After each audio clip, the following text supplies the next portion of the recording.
Chairs are arranged in the hall into 18 short rows and 7 long rows. Each long row has 18 more chairs than each short row. So first thing, I draw a mini model. One short row, I give 1 unit.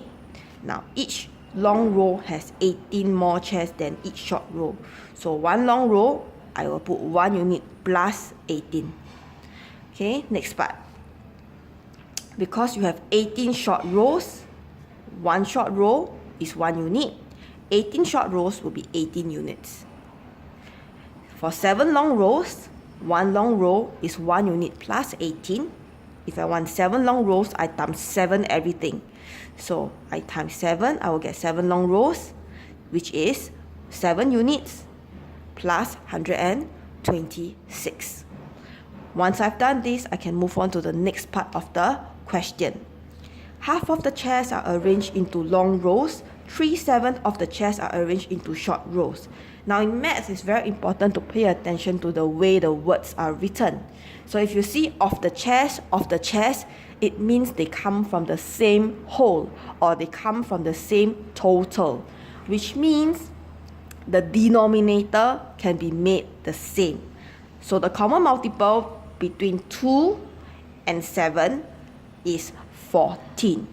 So what I do, I write here, half of the chairs are long rows, so I change it to 7 out of 14. 3/7 of the chairs are short rows, so I change it to become 6 out of 14. Once I've done this, the total, because both are upon 14, right? Which means the total will be 14 out of 14.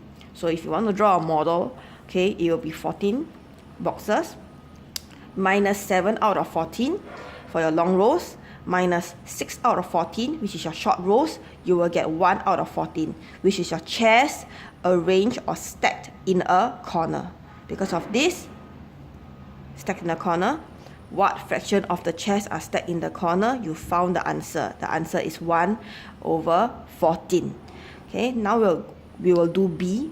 To do B, first thing you must know, 1 out of 14, we are going to remain it as a fraction. You are not going to write it as 1 unit. Because for this question, 1 unit, we will write it as 1 unit. This is 1 out of 14. They are two different things. That means this 1 unit is not the same as this number 1.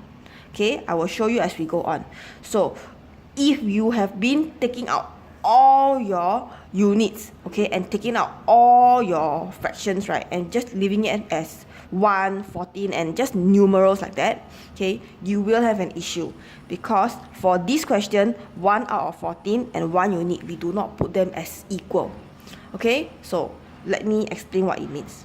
Okay, so first, can you see, if I have long rows, it's 7 out of 14, correct? But for 7 long rows, I have already found it. It's not just 7 units.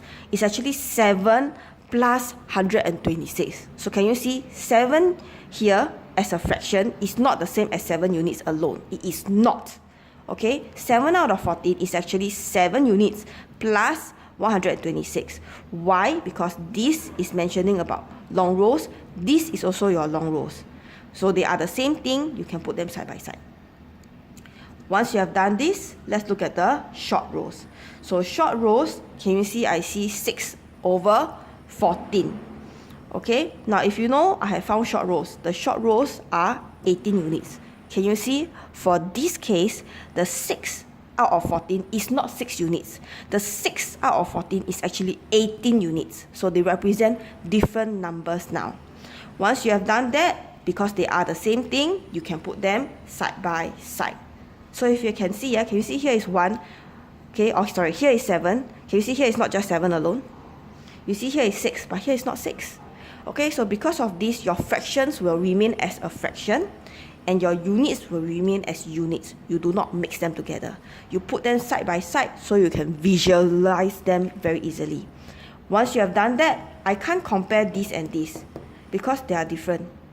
So what I do, I divide by 7, and for here I divide by 6. Why? Once I've done so, this will become 1 out of 14, and this will also become 1 out of 14. So when I divide by 7, 7 become 1, 126 become 18. When I divide by 6, 6 become 1, 18 become 3. When I've done this, can you see 1 out of 14 and 1 out of 14? They are the same thing, which means just like here where we can put them side by side, now here we can put them side by side. Once you have done this, we can rearrange. So I bring my 3 units and 1 units together. So this one I bring over. If there is nothing in front here, it is an invisible plus sign or invisible positive sign. So once you bring it over, it will become a negative. Okay, so 3 units minus 1 unit, you will get 18. So once you have done that, 2 units is 18, 1 unit will be 9. Okay, now we are going to find 7 units. Okay, so you times 7, you will get 63. Once you have done this, okay, you will take 63 plus 126, you will get 189. Now, why do you want 7? Because they want long rows. Why do I choose 7? Because can you see 7 long rows equals to 7 units plus 126. So once I found 7 units, 63, I can put it inside here. So 126 remains. So I can plus them together, I will get 189.